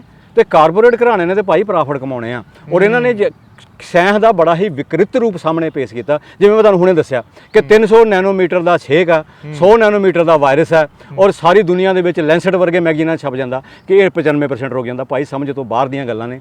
ਇਹ ਕਾਰਪੋਰੇਟ ਘਰਾਣਿਆਂ ਨੇ ਸਾਇੰਸ ਹਾਈਜੈਕ ਕਰ ਲਈ ਆ। ਸਾਇੰਸ ਨੂੰ ਬਚਾਓ, ਸਾਇੰਸਦਾਨਾਂ ਨੂੰ ਅੱਗੇ ਲਿਆਓ। ਔਰ ਦੂਜੀ ਗੱਲ ਮੇਰੀ ਇਹ ਆ, ਮੈਂ ਪੰਜਾਬ ਗਵਰਨਮੈਂਟ ਨੂੰ ਵੀ ਇਹ ਗੱਲ ਕਹਿਣਾ ਚਾਹੁੰਦਾ ਕਿ ਇਹ ਜਿਹੜਾ ਕਾਨੂੰਨ ਮੋਦੀ ਜੀ ਨੇ ਪਾਸ ਕੀਤਾ, ਇਹਦੇ ਵਿੱਚ ਨਾ 2-3 ਧਾਰਾਵਾਂ ਅਜੇ ਉਹਨਾਂ ਨੇ ਛੱਡ ਦਿੱਤੀਆਂ ਨੇ, ਕੱਲ ਨੂੰ ਉਹ ਵੀ ਬੰਦ ਕਰ ਦੇਣੀਆਂ ਨੇ। ਤੁਸੀਂ ਇਦਾਂ ਕਰੋ ਕਿ ਪੰਜਾਬ ਦੇ ਵਿੱਚ ਇੱਕ Punjab state council for promotion of science and technology ਬਣਾ ਦਿਓ, ਉਹਦੇ ਵਿੱਚ ਕੋਈ ਜ਼ਿੰਮੇਦਾਰ ਸਾਇੰਸਦਾਨਾਂ ਨੂੰ ਬਿਠਾ ਦਿਓ, ਤਾਂ ਕਿ ਜੋ ਗੱਲਾਂ, ਕਿਉਂਕਿ ਉਹਦੇ ਵਿੱਚ ਇੱਕ ਧਾਰਾ ਇਹ ਆ ਕਿ ਅਗਰ ਕੋਈ ਸਟੇਟ ਗਵਰਨਮੈਂਟ ਚਾਹੇ ਤਾਂ ਅਜੇ ਵੀ ਸਾਇੰਸਦਾਨਾਂ ਨੂੰ ਪ੍ਰਮੋਟ ਕਰ ਸਕਦੀ ਆ। ਤੇ ਭਗਵੰਤ ਮਾਨ ਜੀ ਬਸੰਤੀ ਪੱਗ ਬੰਨ੍ਹਦੇ ਹੋ, ਤੇ ਬਸੰਤੀ ਪੱਗ ਦੀ ਇੱਕ ਲਾਜ ਹੁੰਦੀ ਆ। ਮੈਂ ਇੱਕ ਇਹੋ ਜਿਹਾ ਸਾਇੰਸਦਾਨ ਆ ਜਿਹੜਾ ਪੰਜਾਬ ਨੂੰ, ਹਿੰਦੁਸਤਾਨ ਨੂੰ ਨੋਬਲ ਪ੍ਰਾਈਜ਼ ਇਨ ਮੈਡੀਸਿਨ ਜਿੱਤ ਕੇ ਦਿਆਂਗਾ। ਮੈਂ ਦਾਅਵਾ ਕਰਦਾ, ਮੈਂ ਵਾਅਦਾ ਕਰਦਾ, ਘੱਟੋ ਘੱਟ ਇੱਕ ਨੋਬਲ ਪ੍ਰਾਈਜ਼ ਇਨ ਮੈਡੀਸਿਨ ਜਿੱਤ ਕੇ ਦਿਆਂਗਾ। ਮੇਰੀ ਮਦਦ ਕਰੋ। ਔਰ ਮੇਰੇ ਵਰਗੇ ਸਾਇੰਸਦਾਨ ਕਰੇ ਕਿੰਨੇ ਕੁ ਲੱਗੇ ਨੇ। ਮੈਂ ਇੰਟਰਨੈਸ਼ਨਲ ਪੇਟੈਂਟ ਹੋਲਡਰ ਸਾਇੰਸਦਾਨ ਆ। ਅਮਰੀਕਾ ਦੀ ਸਰਕਾਰ, ਕੈਨੇਡਾ ਦੀ ਸਰਕਾਰ, ਸਾਊਥ ਅਫਰੀਕਾ ਦੀ ਸਰਕਾਰ, ਆਸਟ੍ਰੇਲੀਆ, ਨਿਊਜ਼ੀਲੈਂਡ ਦੀਆਂ ਸਰਕਾਰਾਂ ਮੈਨੂੰ ਮਾਨਤਾ ਦੇ ਚੁੱਕੀਆਂ ਨੇ। ਜੇ ਮੈਨੂੰ ਨਹੀਂ ਖੋਜਾਂ ਕਰਨ ਦਿੰਦੇ ਤੇ ਦੂਜੇ ਵਿਚਾਰੇ ਜਿਨ੍ਹਾਂ ਕੋਲ ਇਹੋ ਜਿਹਾ ਕੋਈ ਸਰਟੀਫਿਕੇਟ ਹੀ ਨਹੀਂ ਹੈਗਾ, ਉਹਨਾਂ ਨੂੰ ਤੇ ਅੰਦਰ ਵੀ ਨਹੀਂ ਵੜਨ ਦਿੰਦੇ ਹੋਣੇ। ਇਸ ਕਰਕੇ ਭਗਵੰਤ ਮਾਨ ਨੂੰ ਮੇਰੀ ਇਹ ਬੜੀ ਅਪਰੋਚ ਹੈ ਕਿ ਕੇਸਰੀ ਜਿਹੜੀ ਹੈ ਤੁਸੀਂ ਬਸੰਤੀ ਪੱਗ ਬੰਨ੍ਹਦੇ ਹੋ ਨਾ, ਤੁਹਾਨੂੰ ਲਾਜ ਹੈ ਬਸੰਤੀ ਪੱਗ ਦੀ, ਕਿ ਮੇਰੇ ਵਰਗੇ ਸਾਇੰਸਦਾਨਾਂ ਨੂੰ ਵੀ ਮੌਕਾ ਦਿਓ ਤਾਂ ਕਿ ਅਸੀਂ ਜਾ ਕੇ ਪੰਜਾਬ ਦਾ ਨਾਮ ਉੱਚਾ ਕਰੀਏ ਔਰ ਦੁਨੀਆ ਦੀ ਸਭ ਤੋਂ ਵੱਡਾ ਸਨਮਾਨ ਨੋਬਲ ਪ੍ਰਾਈਜ਼ ਇਨ ਮੈਡੀਸਨ ਲੈ ਕੇ ਆਈਏ ਪੰਜਾਬ ਵਾਸਤੇ, ਹਿੰਦੁਸਤਾਨ ਵਾਸਤੇ ਜਿੱਤ ਕੇ ਲਈਏ ਔਰ ਹਿੰਦੁਸਤਾਨ ਨੂੰ ਖੋਜਾਂ ਦੇ ਵਿੱਚ ਵਿਸ਼ਵ ਗੁਰੂ ਬਣਾਈਏ, ਸੱਚੀ ਮੁੱਚੀ ਦਾ ਵਿਸ਼ਵ ਗੁਰੂ। ਇਹ ਮੇਰੀ ਅਪੀਲ। ਔਲਖ ਸਾਹਿਬ, ਇੱਕ ਹੋਰ ਜਿਹੜਾ ਤੁਸੀਂ ਇੱਕ ਦਵਾਈ ਦਾ ਖੋਜ ਦੱਸਤੀ ਵੀ, ਉਹ ਜਿਹੜੀ ਦੱਸੀ ਤੁਸੀਂ ਪਸ਼ੂਆਂ ਵਾਲੀ ਗੱਲ, ਜਿਹੜੀਆਂ ਦੂਜੀਆਂ 2 ਖੋਜਾਂ ਹਾਂ, ਦੂਜੀ ਦੋ ਖੋਜ, ਇੱਕ ਤੇ ਖੋਜ ਇਹੋ ਹੀ ਹੋਗੀ ਬ੍ਰਾਡ ਸਪੈਕਟਰਮ ਐਂਟੀਵਾਇਰਲ ਦਵਾਈ, ਜਿਹਦੇ ਵਾਸਤੇ ਮੈਂ ਇੰਨੇ ਕੁ ਧੱਕੇ ਖਾਦੇ Indian council of medical research. ਪਰ ਬਾਹਰ ਲੈਣੇ ਤੁਹਾਨੂੰ ਪੇਟੈਂਟ ਕਰਾਇਆ? ਹਾਂ, ਇਹਦੇ ਵਾਸਤੇ ਕੀ ਹੋਇਆ ਕਿ ਮੇਰੇ ਵਾਸਤੇ ਇੱਕ ਮਾਣ ਦੀ ਗੱਲ ਹੈ ਕਿ department of Ayurveda the Punjab government ਨੇ ਇਹਨੂੰ ਮਾਨਤਾ ਦੇ ਦਿੱਤੀ ਲੱਛਣ ਆਧਾਰਿਤ ਇਲਾਜ ਵਾਸਤੇ, ਔਰ ਉਹ ਲੱਛਣ WHO ਦੇ ਮੁਤਾਬਕ ਕਰੋਨਾ ਦੇ ਮੇਨ ਲੱਛਣ ਨੇ। ਇਸ ਕਰਕੇ ਥੋੜਾ ਜਿਹਾ ਮੈਂ ਉਤਸ਼ਾਹਿਤ ਵੀ ਮਹਿਸੂਸ ਕਰਦਾ, ਪਰ ਆਯੁਰਵੈਦਿਕ ਸਿਸਟਮ ਦੇ ਵਿੱਚ ਕਰਕੇ ਖੋਜ ਦੀ ਤਾਂ ਬੇਇੱਜ਼ਤੀ ਆ ਨਾ। ਔਰ ਤੀਜੀ ਮੇਰੀ ਖੋਜ ਇੱਕ ਹੋਰ ਹੈਗੀ ਆ, phenomena of GD cow. Phenomena of GD cow ਏਡੀ ਬੜੀ ਖੋਜ ਆ, ਉਹਦੇ ਬਾਰੇ ਅਸੀਂ ਪੜਦਾ ਚੱਕਾਂਗੇ। ਉਹ ਖੋਜ ਬਹੁਤ ਹੀ ਉੱਚੇ ਲੈਵਲ ਦੀ ਆ, ਔਰ ਉਹ ਤਾਂ ਹਿੰਦੁਸਤਾਨ ਨੂੰ ਦੁਨੀਆ ਦਾ ਇੱਕ ਸੱਚਮੁੱਚ ਹੀ ਖੋਜਾਂ ਦਾ ਲੀਡਰ ਬਣਾ ਦੇਗੀ। ਉਹਦੇ ਵਾਸਤੇ ਅਸੀਂ ਅਜੇ ਲੈ ਕੇ ਨਹੀਂ ਆ ਰਹੇ ਉਹਨੂੰ ਮੀਡੀਆ ਦੇ ਵਿੱਚ, ਉਹਦੇ ਬਾਰੇ ਸਾਰਾ ਕੁਝ ਤਿਆਰ ਹੋ ਚੁੱਕਾ, ਸਾਰੀ ਪਰ ਜਿਹੜੀਆਂ ਖੋਜਾਂ ਕਰੀਆਂ ਬਾਹਰ ਭੇਜੀਆਂ, ਜਿਹੜਾ ਤੁਹਾਨੂੰ ਪੇਟੈਂਟ ਵਗੈਰਾ ਮਿਲਿਆ? ਹਾਂ, ਮੇਰੇ ਰਿਸਰਚ ਪੇਪਰ ਛਪੇ ਨੇ ਬਹੁਤ ਸਾਰੇ ਔਰ ਬਾਹਰ ਦੀਆਂ ਸਰਕਾਰਾਂ ਨਾਲ ਰਾਬਤਾ, ਸਾਡੇ ਹਿੰਦੁਸਤਾਨ ਦੇ ਪੇਟੈਂਟ ਆਫਿਸ ਵਿੱਚ ਮੇਰੇ ਡਾਕੂਮੈਂਟ ਪਏ ਨੇ, ਬਾਕੀ Indian council of medical research ਕੋਲ ਮੇਰੇ ਡਾਕੂਮੈਂਟ ਪਏ ਨੇ, ਡਿਪਾਰਟਮੈਂਟ ਆਫ ਹੈਲਥ ਰਿਸਰਚ ਕੋਲ ਮੇਰੇ ਡਾਕੂਮੈਂਟ ਪਏ ਨੇ, ਔਰ ਸਾਰੇ ਪ੍ਰਧਾਨ ਮੰਤਰੀ ਦਫ਼ਤਰ ਨੂੰ ਮੈਂ ਚਿੱਠੀਆਂ ਲਿਖਦਾ ਰਹਿਣਾ, ਹੈਲਥ ਮਿਨਿਸਟਰ ਨੂੰ, ਆਯੁਸ਼ ਮਿਨਿਸਟਰ ਨੂੰ, ਚੀਫ ਮਿਨਿਸਟਰ ਪੰਜਾਬ ਨੂੰ। ਔਰ ਹੁਣ ਵੀ ਮੈਂ ਥੋੜ੍ਹੇ ਦਿਨ ਪਹਿਲਾਂ ਇੱਕ ਚਿੱਠੀ ਲਿਖੀ ਆ ਕਿ ਭਾਈ ਕੁਝ ਨਹੀਂ ਕਰ ਸਕਦੇ ਤੇ ਤੁਸੀਂ ਇੱਦਾਂ ਕਰੋ ਵੀ ਇਹ ਦਵਾਈ ਦਾ ਇੱਕ ਕਲੀਨਿਕਲ ਰਿਵਿਊ ਵੀ ਬਿਠਾ ਦਿਓ, ਇੱਕ ਕਮੇਟੀ ਬਿਠਾ ਦਿਓ। ਕੀ ਪਤਾ ਮੇਰੇ ਦਾਅਵੇ ਝੂਠੇ ਹੋਣ। ਜਦੋਂ ਰਿਵਿਊ ਕਮੇਟੀ ਬੈਠ ਜਾਏਗੀ, ਐਕਸਪਰਟ ਲੋਕ ਬੈਠਣਗੇ, ਉਹ ਦੱਸਣਗੇ ਨਾ ਕਿ ਇਹ ਦਵਾਈ ਹੈ ਕਿਸੇ ਕੰਮ ਦੀ ਕਿ ਨਹੀਂ ਹੈਗੀ। ਤੇ ਭਗਵੰਤ ਮਾਨ ਜੀ ਨੂੰ ਮੇਰੀ ਇਹੋ ਹੀ ਬੇਨਤੀ ਆ ਕਿ ਪਲੀਜ਼, ਕਿਉਂਕਿ ਤੁਹਾਨੂੰ ਚਿੱਠੀ ਲਿਖੀ ਆ, ਮੇਰੇ ਕੋਲ ਚਿੱਠੀ ਇੱਥੇ ਪਈ ਵੀ ਹੈਗੀ ਆ, ਮੈਂ ਤੁਹਾਨੂੰ ਦਿਖਾਵਾਂਗਾ ਵੀ। ਤੇ ਉਹ ਕਹਿਣ ਦਾ ਮਤਲਬ ਇਹ ਹੈਗਾ ਕਿ ਇਹ ਚੀਜ਼ਾਂ ਜਿਹੜੀਆਂ ਨੇ ਇਹ ਸਾਡੇ ਦੇਸ਼ ਦਾ ਭਵਿੱਖ ਤੈਅ ਕਰਨਗੀਆਂ, ਸਾਡੀ ਇਕਾਨਮੀ ਤੈਅ ਕਰਨਗੀਆਂ। ਆ ਚਿੱਠੀ ਮਿਨਿਸਟਰੀ ਆਫ ਆਯੂਸ਼ ਦੀ ਆ, ਜਿਹਦੇ ਵਿੱਚ ਤੁਹਾਨੂੰ ਮੈਂ ਦੱਸਿਆ ਨਾ ਕਿ 1500-2000 ਕਰੋੜ ਦੀ ਇਨਵੈਸਟਮੈਂਟ ਮੰਗਦੇ ਆ। ਇਹ ਚਿੱਠੀ ਨੂੰ ਗੌਰ ਨਾਲ ਪੜ੍ਹੋਗੇ ਨਾ, ਉਹਦੇ 'ਚ ਤੁਹਾਨੂੰ ਇਹ ਗੱਲ ਪਤਾ ਚੱਲ ਜਾਂਦੀ ਹੈ, ਔਰ ICMR ਦੇ ਡਾਕੂਮੈਂਟ ਤੋਂ ਵੀ ਪਤਾ ਚੱਲ ਜਾਂਦੀ ਹੈ। ਤੇ ਬਾਕੀ ਇਹ ਹੈਗਾ ਕਿ ਸਾਇੰਸਦਾਨਾਂ ਨਾਲ ਧੱਕਾ ਕਿੰਨਾ ਕੁ ਕਰੋਗੇ ਤੁਸੀਂ ਕਾਰਪੋਰੇਟ ਘਰਾਣੇ ਦੀ ਖਾਤਰ, ਔਰ ਸਾਇੰਸਦਾਨਾਂ ਨਾਲ ਧੱਕਾ ਨਹੀਂ ਹੋ ਰਿਹਾ। ਇਹ ਉਹਨਾਂ ਲੱਖਾਂ ਲੋਕਾਂ ਨਾਲ, ਕਰੋੜਾਂ ਲੋਕਾਂ ਨਾਲ ਜਿਹੜੇ ਮਰ ਰਹੇ ਬਿਮਾਰੀਆਂ ਤੋਂ, ਜਿਨ੍ਹਾਂ ਦਾ ਇਲਾਜ ਨਹੀਂ ਹੋ ਰਿਹਾ। ਤੁਸੀਂ ਸਾਇੰਸਦਾਨਾਂ ਦਾ ਰਸਤਾ ਬੰਦ ਕਰਕੇ ਕਾਰਪੋਰੇਟ ਘਰਾਣੇ ਦੇ ਦਰਵਾਜ਼ੇ ਖੋਲ੍ਹ ਕੇ ਤੁਸੀਂ ਕਰ ਕੀ ਰਹੇ ਹੋ? ਤੁਸੀਂ ਇਨਸਾਨੀਅਤ ਨਾਲ ਧੋਖਾ ਕਰ ਰਹੇ ਹੋ। ਤੁਸੀਂ ਲੋਕਾਂ ਨੂੰ ਮੌਤ ਦੇ ਮੂੰਹ 'ਚ ਧੱਕ ਰਹੇ ਹੋ, ਲਾਜ ਬਿਮਾਰੀਆਂ ਦੇ ਮੌਤ ਦੇ ਮੂੰਹ 'ਚ ਧੱਕ ਰਹੇ ਹੋ। ਇਹ ਬਹੁਤ ਗਲਤ ਹੈ ਜੀ। ਤੇ ਮੈਂ ਜਾਂਦੇ ਇੱਕ ਥੋੜਾ ਤੁਹਾਡੇ ਬਾਰੇ, ਕਈ ਲੋਕਾਂ ਨੂੰ ਇਹ ਹੋ ਜੂ ਵੀ ਬੰਦਾ ਬੋਲੀ ਜਾਂਦਾ ਹੈਗਾ, ਪਤਾ ਨਹੀਂ ਕੌਣ ਹੈ ਕਿਵੇਂ, ਆਪਣੇ ਬਾਰੇ ਥੋੜਾ ਜਿਹਾ ਦੱਸ ਦਿਓ ਵੀ ਤੁਸੀਂ ਕਿੱਥੇ ਪੜ੍ਹਾਇਆ ਹੈਗਾ, ਕਿੱਥੇ ਪ੍ਰੋਫੈਸਰ ਰਹੇ ਹੋ, ਥੋੜਾ ਜਿਹਾ ਦੱਸ ਦਿਓ। ਮੈਂ BS ਔਲਖ ਪ੍ਰੋਫੈਸ਼ਨਲ ਦਵਾ ਵਿਗਿਆਨਕ ਹਾਂ ਜੀ। ਤੇ ਮੈਂ ਪਹਿਲੇ ਕ੍ਰਿਸਚੀਅਨ ਮੈਡੀਕਲ ਕਾਲਜ ਲੁਧਿਆਣਾ, ਜਿਹਨੂੰ CMC ਵੀ ਬੋਲਦੇ ਆ, ਉੱਥੇ ਲੈਕਚਰਰ ਵੀ ਰਿਹਾ, ਬੱਚਿਆਂ ਨੂੰ ਪੜ੍ਹਾਉਂਦਾ ਰਿਹਾ, ਫਾਰਮਾਸਿਊਟੀਕਲ ਕੈਮਿਸਟਰੀ ਪੜ੍ਹਾਉਂਦਾ ਰਿਹਾ। ਫਾਰਮਾਸਿਊਟੀਕਲ ਵੈਸੇ ਵੀ ਕੈਮਿਸਟਰੀ ਮੇਰਾ ਫੋਟੇ ਆ, ਕੈਮਿਸਟਰੀ ਮੇਰੀ ਤਾਕਤ ਆ। ਬਾਅਦ ਵਿੱਚ ਫਿਰ ਮੈਂ ਇੱਕ ਖੋਜ ਕੀਤੀ, ਫਿਰ ਖੋਜ ਕਰਨ ਤੋਂ ਬਾਅਦ ਫਿਰ ਕੀ ਹੋਇਆ ਕਿ ਉਹ ਖੋਜ ਕਰਨ ਤੋਂ ਬਾਅਦ ਮੈਨੂੰ ਪ੍ਰੋਫੈਸ਼ਨਲ ਡਰੱਗ ਰਿਸਰਚ ਵਿੱਚ ਚਲਾ ਗਿਆ। ਫਿਰ ਉਹ ਕੀ ਆ ਵੀ ਜਿਹੜੀਆਂ ਮੈਂ ਖੋਜਾਂ ਕਰਦਾ, ਕੁਝ ਕੰਪਨੀਆਂ ਮੈਨੂੰ ਉਹਦੇ ਰਾਇਲਟੀ ਦਿੰਦੀਆਂ ਨੇ, ਮੇਰੇ ਘਰ ਦੀ ਦਾਲ ਰੋਟੀ ਵੀ ਉਹਦੇ ਨਾਲ ਹੀ ਚੱਲਦੀ ਆ। ਪਰ ਜਿੱਥੋਂ ਤੱਕ ਮੈਨੂੰ ਇਹ ਹੈ ਕਿ Indian council of medical research ਔਰ WHO ਦਾ ਇੱਕ ਨੈਕਸਸ ਹੈ ਜਿਹੜਾ ਕਾਰਪੋਰੇਟ WHO ਨੂੰ ਕਾਰਪੋਰੇਟ ਘਰਾਣਿਆਂ ਨੇ ਹਾਈਜੈਕ ਕਰ ਲਿਆ ਹੋਇਆ ਇੰਟਰਨੈਸ਼ਨਲ ਕਾਰਪੋਰੇਟ ਘਰਾਣਿਆਂ ਨੇ। ਉਹਦੇ ਕਰਕੇ ਮੇਰੇ ਰਸਤੇ 'ਚ ਰੋੜੇ ਅਟਕਾਏ ਜਾ ਰਹੇ ਨੇ। ਹੁਣ ਮੈਨੂੰ ਖੋਜਾਂ ਕਰਨ ਤੋਂ ਮਨਾ ਕਰ ਦਿੱਤਾ ਗਿਆ ਹੈ ਔਰ ਮੇਰੇ ਰਸਤੇ ਰੋਕ ਦਿੱਤੇ ਗਏ ਨੇ। ਇਸੇ ਕਰਕੇ ਹੀ ਮੈਂ ਮੋਦੀ ਜੀ ਨੂੰ ਅਪੀਲ ਕਰਦਾ ਕਿ ਕੁਝ ਸਾਡੇ ਬਾਰੇ ਵੀ ਸੋਚੋ। ਜਿਹੜੇ ਅਸਲੀ ਵਿਗਿਆਨਕ ਨੇ ਸੋਲਿਟਰੀ ਡਰੱਗ ਇਨਵੈਂਟਰ, ਉਹਨਾਂ ਦੇ ਵਾਸਤੇ ਵੀ 2 ਲਾਈਨਾਂ ਪਾ ਦਿਓ ਕਾਨੂੰਨ ਦੇ ਵਿੱਚ। ਔਰ ਭਗਵੰਤ ਮਾਨ ਜੀ ਨੂੰ ਮੈਂ ਇਹ ਕਹਿਣਾ ਚਾਹੁੰਦਾ ਕਿ ਇਸ ਤੋਂ ਪਹਿਲਾਂ ਕਿ ਮੋਦੀ ਜੀ ਜਾਂ ਸੈਂਟਰ ਦੀ ਗਵਰਨਮੈਂਟ ਉਹ ਰਸਤਾ ਵੀ ਬੰਦ ਕਰ ਦੇ ਜਿਹਦੇ ਤਹਿਤ ਅਸੀਂ ਮਾੜਾ ਮੋਟਾ ਕੁਝ ਕਰ ਸਕਦੇ ਹਾਂ, ਤੁਸੀਂ ਪਲੀਜ਼ ਪੰਜਾਬ ਦੇ ਵਿੱਚ ਕੋਈ ਇਹੋ ਜਿਹੀ ਕੌਂਸਲ ਬਣਾ ਦਿਓ, ਇੱਕ ਕਮੇਟੀ ਬਣਾ ਦਿਓ for the promotion of science and technology ਔਰ for the promotion of drug research ਹੈ। ਉਹਦੇ ਕਰਕੇ ਤੁਸੀਂ ਉਹ ਸਾਡੇ ਵਰਗੇ ਸਾਇੰਟਿਸਟਾਂ ਨੂੰ, ਕਿਉਂਕਿ ਮੈਂ ਇੱਕ ਨਾਮ ਹੋ ਸਕਦਾ ਮੇਰੇ ਪਿੱਛੇ, ਮੇਰੇ ਵਰਗੇ ਕੀ ਪਤਾ ਸੈਂਕੜੇ ਹੋਣ ਹੈ। ਜੇ ਅਸੀਂ ਸਾਰੇ ਜਣੇ ਰਲ ਕੇ ਖੋਜਾਂ ਕਰਾਂਗੇ ਹਿੰਦੁਸਤਾਨ ਦੀ GDP ਨੂੰ ਅਸੀਂ ਝੂਮਣ ਲਾ ਦਿਆਂਗੇ, ਬਹੁਤ ਉੱਪਰ ਲੈ ਜਾਵਾਂਗੇ ਹਿੰਦੁਸਤਾਨ ਨੂੰ। ਦੁਨੀਆ ਦਾ ਘਟਾ ਕੱਲਾ ਅਸੀਂ ਕੀ ਕਹਿੰਦੇ ਹੁੰਦੇ ਆ ਦਵਾਈਆਂ ਦੇ ਵਿੱਚ ਵਿਸ਼ਵ ਗੁਰੂ ਨਹੀਂ ਬਣਾਵਾਂਗੇ, ਅਸੀਂ ਇਕਾਨਮੀ ਦੇ ਵਿੱਚ ਵੀ GDP ਦੇ ਵਿੱਚ ਵੀ ਬਹੁਤ ਉੱਪਰ ਲੈ ਕੇ ਜਾ ਸਕਦੇ ਆ। ਸਾਇੰਸਦਾਨਾਂ 'ਚ ਇੰਨੀ ਤਾਕਤ ਹੈ, ਪਰ ਇਹ ਕਾਰਪੋਰੇਟ ਘਰਾਣੇ ਤਾਂ ਦੁਨੀਆ ਨੂੰ ਲੁੱਟ ਕੇ ਖਾ ਰਹੇ ਨੇ। ਇਹ ਸਾਇੰਸਦਾਨਾਂ ਨੂੰ ਜਿਹੜੇ ਸਾਨੂੰ ਲੱਗਦਾ ਕਿ ਕਾਨੂੰਨ ਜਿਹੜੇ ਸਰਕਾਰਾਂ ਬਣਾਉਂਦੀਆਂ ਨੇ ਸਾਡੇ ਵਾਸਤੇ, ਇਹ ਤਾਂ ਕਾਰਪੋਰੇਟ ਘਰਾਣਿਆਂ ਵਾਸਤੇ ਬਣ ਰਹੇ, ਇਸ ਤਰੀਕੇ ਨਾਲ ਤਾਂ ਕਾਰਪੋਰੇਟ ਘਰਾਣਿਆਂ ਵਾਸਤੇ ਬਣ ਰਹੇ ਨੇ। ਇਹ ਗਲਤ ਹੋ ਰਿਹਾ। ਕੁਝ ਕਾਨੂੰਨ ਜਨਤਾ ਵਾਸਤੇ ਵੀ ਬਣਾ ਦਿਓ, ਸਾਇੰਸਦਾਨਾਂ ਵਾਸਤੇ ਵੀ ਬਣਾ ਦਿਓ, ਸਾਡੀ ਵੀ ਸੁਣੋ। ਜੀ ਤੁਸੀਂ ਸਮਾਂ ਦਿੱਤਾ ਜੀ ਔਲਖ ਸਾਹਿਬ, ਧੰਨਵਾਦ। ਫਿਰ ਤੁਹਾਡੇ ਨਾਲ ਰੂਬਰੂ ਹੋਵਾਂਗੇ, ਪਤਾ ਲੱਗੂਗਾ। ਲੋਕਾਂ ਨੂੰ ਵੀ ਅਸਲ 'ਚ ਪਤਾ ਲੱਗਣਾ ਚਾਹੀਦਾ ਵੀ ਤੁਸੀਂ ਕੌਣ ਹੋ, ਕਿਵੇਂ ਆ, ਤੇ ਤੁਸੀਂ ਆਪਣਾ ਸਮਾਂ ਦਿੱਤਾ ਜੀ, ਧੰਨਵਾਦ। ਸ਼ੁਕਰੀਆ ਜੀ। ਸੋ ਇਹ ਸੀ BS ਔਲਖ, ਜਿਹੜੇ ਦਵਾ ਵਿਗਿਆਨਕ ਨੇ। ਇਹਨਾਂ ਨੇ ਦਾਅਵਾ ਕੀਤਾਗਾ ਵੀ ਇਹਨਾਂ ਨੇ ਇੱਕ ਅਜਿਹੀ ਖੋਜ ਕੀਤੀ ਹੋਈ ਆ ਕਰੋਨਾ ਨੂੰ ਲੈ ਕੇ, ਤੇ ਹੋਰ ਵੀ ਗੱਲਾਂ ਤੁਸੀਂ ਇਹਨਾਂ ਦੀਆਂ ਸੁਣੀਆਂ, ਤੁਹਾਨੂੰ ਸਮਝ ਹੀ ਲੱਗ ਗਿਆ ਹੋਊਗਾ ਵੀ ਕਿੰਨਾ ਕੁ ਇਹ ਦਮ ਰੱਖਦੇ ਨੇ ਜਾਂ ਕਿੰਨਾ ਕੁ ਇਹਨਾਂ ਦੀਆਂ ਗੱਲਾਂ ਦੇ ਵਿੱਚ ਸੱਚਾਈ ਆ। ਤੇ ਆਉਣ ਵਾਲੇ ਦਿਨਾਂ ਦੇ ਵਿੱਚ ਅਸੀਂ ਸਾਡੀ ਫਿਰ ਕੋਸ਼ਿਸ਼ ਰਹੂਗੀ ਇਸ ਵਿਸ਼ੇ ਦੇ ਉੱਤੇ, ਖਾਸ ਕਰਕੇ ਇਸ ਵਿਸ਼ੇ ਦੇ ਉੱਤੇ ਅਜਿਹੀਆਂ ਜਿਹੜੀਆਂ ਮੁਲਾਕਾਤਾਂ ਗੀਆਂ ਉਹ ਵੀ ਜਿਹੜੀਆਂ ਸਾਡੇ ਖਾਸ ਕਰਕੇ ਪੰਜਾਬ ਦੇ ਮੀਡੀਆ ਨੂੰ ਜਾਂ ਹੋਰ ਪੱਤਰਕਾਰ ਭਰਾਵਾਂ ਨੂੰ ਕਰਨੀਆਂ ਜ਼ਰੂਰ ਚਾਹੀਦੀਆਂ ਗੀਆਂ। ਅੱਗੇ ਫਿਰ ਹਾਜ਼ਰ ਹੋਵਾਂਗੇ ਕਿਸੇ ਹੋਰ ਸ਼ਖਸੀਅਤ ਦੇ ਨਾਲ। ਹੁਣ ਆਪਣੇ ਦੋਸਤ ਰਤਨਦੀਪ ਸਿੰਘ ਧਾਲੀਵਾਲ ਨੂੰ ਦਿਓ ਇਜਾਜ਼ਤ। ਧੰਨਵਾਦ ਜੀ।